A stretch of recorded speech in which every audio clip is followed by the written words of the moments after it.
Hi hello ನಮಸ್ತೆ, ನಾನು ರಾಜು. ಅಷ್ಟೇ ನೀವು ನೋಡ್ತಾ ಇದ್ದೀರಾ centre point Kannada YouTube channel. KN Rajanna ಅವರು ಸಿಡಿಸಿದ ಒಂದು ಬಾಂಬ್ ಇದೆಯಲ್ಲ, ಅಥವಾ ಒಂದು ಸ್ಫೋಟಕ ಮಾಹಿತಿ ಇದೆಯಲ್ಲ, ಅದು ಈಗ ಇಡೀ ದೇಶದಾದ್ಯಂತ ಸದ್ದನ್ನು ಮಾಡ್ತಾ ಇದೆ. ತನ್ನ ಮೇಲೆ ಹನಿ ಟ್ರ್ಯಾಪ್ ಪ್ರಕರಣದಂತ ಒಂದು ಕೆಟ್ಟ ಪ್ರಕರಣ ನಡೆದಿದೆ ಎನ್ನುವಂತ ವಿಷಯವನ್ನ KN ರಾಜಣ್ಣನವರು ವಿಧಾನಸಭೆಯ ಅಧಿವೇಶನದಲ್ಲಿ ಪ್ರಸ್ತಾಪವನ್ನ ಮಾಡಿದ್ರು. KN ರಾಜಣ್ಣನವರು ತನ್ನ ಮೇಲೆ ಹನಿ ಟ್ರ್ಯಾಪ್ ಆಗಿದೆ, ತನ್ನ ಮಗನ ಮೇಲೂ ಕೂಡ ಹನಿ ಟ್ರ್ಯಾಪ್ ಪ್ರಯತ್ನ ನಡೆದಿದೆ ಎನ್ನುವ ವಿಷಯವನ್ನ ನೇರವಾಗಿ ವಿಧಾನಸಭೆಯ ಅಧಿವೇಶನದಲ್ಲಿ ಮಾತನಾಡಿದ್ರು. ಅದಕ್ಕೆ ಪೂರಕವೆಂಬಂತೆ ಯತ್ನಾಳ್ ಅವರು ಕೂಡ ಧ್ವನಿಗೂಡಿಸಿ, ಹೌದು, ಸಹಕಾರ ಸಚಿವರಾದಂತಹ KN ರಾಜಣ್ಣನವರ ಮೇಲೆ ಜೊತೆಗೆ 48 ಮುಖಂಡರ ಮೇಲೆ ಹನಿ ಟ್ರ್ಯಾಪ್ ಪ್ರಕರಣ ನಡೆದಿದೆ, ಅದಕ್ಕೆ ಸರ್ಕಾರವೇ ನೇರ ಹೊಣೆ, ಇದನ್ನ ಉನ್ನತ ಮಟ್ಟದ ತನಿಖೆಗೆ ಕೊಡಬೇಕು ಎನ್ನುವ ನಿಟ್ಟಿನಲ್ಲಿ ಯತ್ನಾಳ್ ಮತ್ತು ಸಹಕಾರ ಸಚಿವರಾದಂತಹ KN ರಾಜಣ್ಣ ಅವರು ದೊಡ್ಡದಾದಂತಹ ಸ್ಫೋಟಕ ಮಾಹಿತಿಯನ್ನು ಹೊರಗೆ ಕೆಡವಿದ್ರು. ಇದಾದ ನಂತರ ಈ ಹನಿ ಟ್ರ್ಯಾಪ್ ಪ್ರಕರಣ, ರಾಜಣ್ಣನವರ ಮೇಲೆ ನಡೆದಂತಹ ಹನಿ ಟ್ರ್ಯಾಪ್ ಪ್ರಕರಣ ಇಡೀ ದೇಶದಾದ್ಯಂತ ಸದ್ದನ್ನು ಮಾಡಿತ್ತು. ಮತ್ತು ಸರ್ಕಾರದ ಒಬ್ಬ ಮಂತ್ರಿಯ ಮೇಲೆ ಅದೇ ಸರ್ಕಾರದ ಒಬ್ಬ ಮುಖಂಡ ಹನಿ ಟ್ರ್ಯಾಪ್ ಮಾಡ್ತಾನೆ ಎನ್ನುವುದು ಅನೇಕ ಗೊಂದಲಗಳಿಗೆ ಕಾರಣವಾಯಿತು ಮತ್ತು ಕಾಂಗ್ರೆಸ್ಗೆ ಮುಜುಗರವನ್ನು ಕೂಡ ಉಂಟು ಮಾಡಿತ್ತು. ಇವೆಲ್ಲದರ ಹಿನ್ನೆಲೆಯಲ್ಲಿ ಒಬ್ಬ ವ್ಯಕ್ತಿ ಇದನ್ನ CBIಗೆ ಕೊಡಬೇಕು, ಈ ತನಿಖೆಯನ್ನು SIT ರಚನೆ ಮಾಡಬೇಕು. ಹಾಗಾಗಿ CBIಗೆ ಕೊಟ್ರೆ ರಾಜಣ್ಣನವರಿಗೆ ನ್ಯಾಯ ಸಿಗುತ್ತೆ. ಹನಿ ಟ್ರ್ಯಾಪ್ ಅಡ್ಡವನ್ನ ಮಾಡಿದಂತವರು, ಈ ಪ್ರಕರಣವನ್ನ ಹನಿ ಟ್ರ್ಯಾಪ್ ದಂಧೆಯನ್ನ ಮಾಡ್ತಾ ಇರುವವರಿಗೆ ತಕ್ಕ ಶಾಸ್ತಿ ಆಗತ್ತೆ ಅನ್ನೋ ದೃಷ್ಟಿಯಲ್ಲಿ ಸುಪ್ರೀಂ ಕೋರ್ಟ್ಗೆ PIL ಅನ್ನ ಸಲ್ಲಿಸಿದ್ರು. ಅಂದ್ರೆ ಸುಪ್ರೀಂ ಕೋರ್ಟ್ ಮೊರೆ ಹೋಗಿದ್ರು. ಸುಪ್ರೀಂ ಕೋರ್ಟ್ ನಲ್ಲಿ PIL ಅನ್ನ ಸಲ್ಲಿಸಿದ್ರು. ಅದಾದ ನಂತರ ಸುಪ್ರೀಂ ಕೋರ್ಟ್ ನಲ್ಲಿ ಈ ವಿಚಾರಣೆ ಬಂದಾಗ ಸುಪ್ರೀಂ ಕೋರ್ಟ್ ತೀವ್ರವಾಗಿ ತರಾಟೆಗೆ ತೆಗೆದುಕೊಂಡಿದೆ. ಅಂದ್ರೆ ಅದು ರಾಜಣ್ಣನ ಪರವಾಗಿದೆಯಾ, ರಾಜಣ್ಣನವರು ವಿರೋಧವಾಗಿದೆಯಾ ಎನ್ನುವುದನ್ನು ಗಮನಿಸಲೇಬೇಕಾಗುತ್ತೆ. ಅಷ್ಟಕ್ಕೂ ಈ PIL ಅನ್ನ ಸಲ್ಲಿಸಿದವರು ಯಾರು, ಅವರು ಎಲ್ಲಿನವರು, ಕರ್ನಾಟಕದವರ ಅಥವಾ BJP-ಯವರ ಅಥವಾ JDS-ನವರ ಅಥವಾ ಕಾಂಗ್ರೆಸ್ ಪಕ್ಷದವರಿಗೆ ಆಗದವರ, ಇವೆಲ್ಲವನ್ನ ನೋಡ್ತಾ ಹೋದ್ರೆ ಇಲ್ಲೊಂದು ಇಂಟ್ರೆಸ್ಟಿಂಗ್ ಸಬ್ಜೆಕ್ಟ್ ಅಥವಾ ವ್ಯಕ್ತಿ ಸಿಗ್ತಾರೆ. ಯಾಕಂದ್ರೆ ನಾವೆಲ್ಲ ಅಂದ್ಕೊಂಡಿದ್ವಿ ಸರ್ಕಾರ ಉನ್ನತ ಮಟ್ಟದ ತನಿಖೆಗೆ ಇದನ್ನ ಕೊಡುತ್ತೆ, KN ರಾಜಣ್ಣನವರ ಹನಿ ಟ್ರ್ಯಾಪ್ ಕೇಸನ್ನ ಉನ್ನತ ಮಟ್ಟದ ತನಿಖೆ ಕೊಡುತ್ತೆ ಎನ್ನುವ ವಿಷಯವನ್ನ ಸ್ವತಃ CM ಸಿದ್ದರಾಮಯ್ಯನವರೇ ವಿಧಾನಸಭೆಯ ಅಧಿವೇಶನದಲ್ಲಿ ಹೇಳಿದ್ರು. ಅದಾದ ನಂತರ CM ಸಿದ್ದರಾಮಯ್ಯನವರು ಮತ್ತೆ ಹೋಮ್ ಮಿನಿಸ್ಟರ್ ಆದಂತಹ ಡಾಕ್ಟರ್ G ಪರಮೇಶ್ವರ್ ಅವರು ಹೇಳಿದ್ದೇನೆಂದ್ರೆ, KN ರಾಜಣ್ಣನವರು ದೂರು ಕೊಡಬೇಕು, ದೂರು ಕೊಟ್ಟ ನಂತರ ನಾವು ಅದನ್ನ ಉನ್ನತ ಮಟ್ಟದ ತನಿಖೆಗೆ ಕೊಟ್ಟು ಹನಿ ಟ್ರ್ಯಾಪ್ ಮಾಡುವಂತವರಿಗೆ ಶಿಕ್ಷೆ ಆಗುವಂತೆ ಮಾಡ್ತೇವೆ ಎನ್ನುವ ಮಾತನ್ನು ಹೇಳಿದ್ರು. ಆದರೆ ಇಲ್ಲಿಯ ತನಕ KN ರಾಜಣ್ಣನವರು ಮನವಿ ಕೊಟ್ಟಿದ್ದಾರೆ ಹೊರತು ಪೊಲೀಸ್ ಸ್ಟೇಷನ್ಗೆ ಹೋಗಿ ಕಂಪ್ಲೇಂಟ್ ಕೊಡುವಂತ ಮತ್ತು ತನ್ನಲ್ಲಿದ್ದ ಸಾಕ್ಷಿಗಳನ್ನ ಕೊಡುವಂತ ಒಂದು ಕೆಲಸಕ್ಕೆ ಮುಂದಾಗಲೇ ಇಲ್ಲ. ಇದು ಅನೇಕ ಗೊಂದಲಗಳಿಗೆ ಕಾರಣವಾಯಿತು.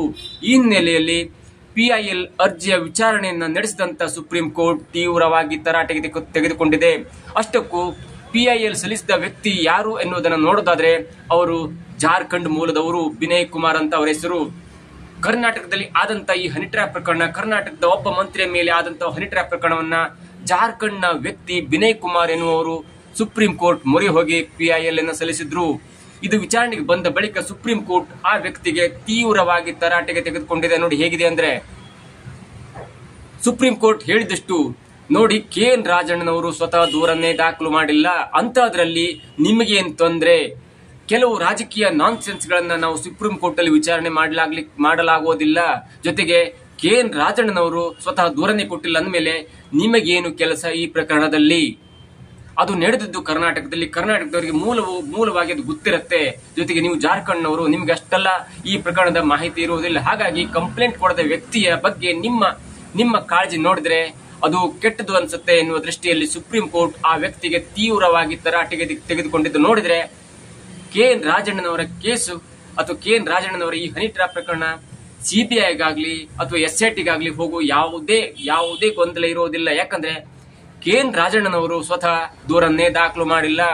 KN ರಾಜಣ್ಣನವರು ವಿಧಾನಸಭೆಯಲ್ಲಿ ಅಬ್ಬರಿಸುವುದು ಬಿಟ್ಟಿದ್ದರೆ, KN ರಾಜಣ್ಣನವರು ವಿಧಾನಸಭೆಯಲ್ಲಿ ಅಬ್ಬರಿಸಿದ್ದನ್ನ ಬಿಟ್ರೆ ಮತ್ತು ಆ ಮುಖಂಡನ ಮೇಲೆ ಪರೋಕ್ಷವಾಗಿ ಹೇಳಿಕೆ ಕೊಡುವುದನ್ನು ಬಿಟ್ಟಿದ್ರೆ ಅಥವಾ ಆ ವಿಷಯವನ್ನ ಬಿಟ್ಟು ನೇರವಾಗಿ ಕಾನೂನಾತ್ಮಕವಾಗಿ ಕ್ರಮ ಕೈಗೊಳ್ಳುವಂತ ಯಾವುದೇ ಕಂಪ್ಲೇಂಟ್ ಅನ್ನ ಮಧುಗಿರಿಯಲ್ಲಾಗ್ಲಿ, ತುಮಕೂರಿನಲ್ಲಾಗ್ಲಿ ಅಥವಾ ಬೆಂಗಳೂರಿನ ನಿವಾಸದ ಹತ್ತಿರ ಯಾವ ಪೊಲೀಸ್ ಸ್ಟೇಷನ್ ಇದೆಯಲ್ಲ, ಆ ಪೊಲೀಸ್ ಸ್ಟೇಷನ್ ವ್ಯಾಪ್ತಿಯಲ್ಲಿ ಕಂಪ್ಲೇಂಟ್ ಕೊಡುವ ಗೋಜಿಗೆ ಹೋಗ್ಲೇ ಇಲ್ಲ. ಇದೆಲ್ಲದರಿಂದ ಮಾಹಿತಿ ತರಿಸಿಕೊಂಡಂತಹ ಸುಪ್ರೀಂ ಕೋರ್ಟ್ ನೇರವಾಗಿ ಜಾರ್ಖಂಡ್ನ ವಿನಯ್ ಕುಮಾರ್ ಎನ್ನುವರಿಗೆ ತೀವ್ರವಾಗಿ ತರಾಟೆಗೆ ತೆಗೆದುಕೊಂಡು ನಾವು ಕೆಲ ರಾಜಕೀಯ ನಾನ್ಸೆನ್ಸ್ಗಳನ್ನ ವಿಚಾರಣೆ ಮಾಡ್ಲಿಕ್ಕೆ ಆಗೋದಿಲ್ಲ ಎನ್ನುವ ಹೇಳಿಕೆ ಕೊಟ್ಟಿದ್ದನ್ನ ನೋಡ್ತಾ ಇದ್ರೆ KN ರಾಜಣ್ಣನವರ ಈ ಹನಿ ಟ್ರ್ಯಾಪ್ ಪ್ರಕರಣ ಕೇವಲ ಪ್ರಚಾರಕ್ಕಾಗಿ ಮಾಡಿದ್ದ ಅಥವಾ ಕೇವಲ ತನ್ನ ಈ ಹಿಂದಿನ ಪ್ಲಾನ್ ನಂತೆ ಒಬ್ಬ ಮುಖಂಡನ ಮೇಲೆ ಗೂಬೆ ಕೂರಿಸಲಿಕ್ಕೆ ಮಾಡಿದ್ದ ಎನ್ನುವುದು ಸದ್ಯದಲ್ಲೇ ತಿಳಿಯಲಿದೆ. ಅಷ್ಟಕ್ಕೂ ದೂರು ಕೊಡದೆ ಸಿಎಂ ಸಿದ್ದರಾಮಯ್ಯನವರಾಗ್ಲಿ ಅಥವಾ ಗೃಹ ಸಚಿವರಾದಂತಹ ಪರಮೇಶ್ವರರಾಗ್ಲಿ ಯಾವುದೇ ತನಿಖೆ ಕೊಡ್ಲಿಕ್ಕೆ ಆಗೋದಿಲ್ಲ. ಯಾಕಂದ್ರೆ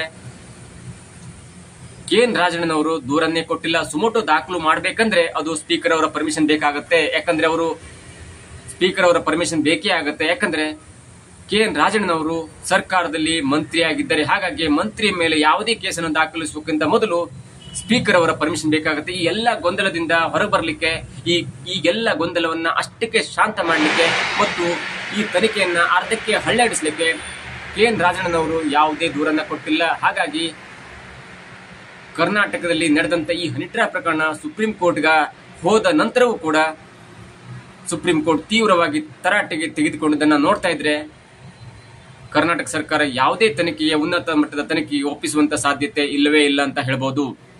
ಇದಾಗಿತ್ತು ಇವತ್ತಿನ ವಿಶೇಷ. ನೋಡ್ತಾ ಇರಿ centre point Kannada YouTube channel.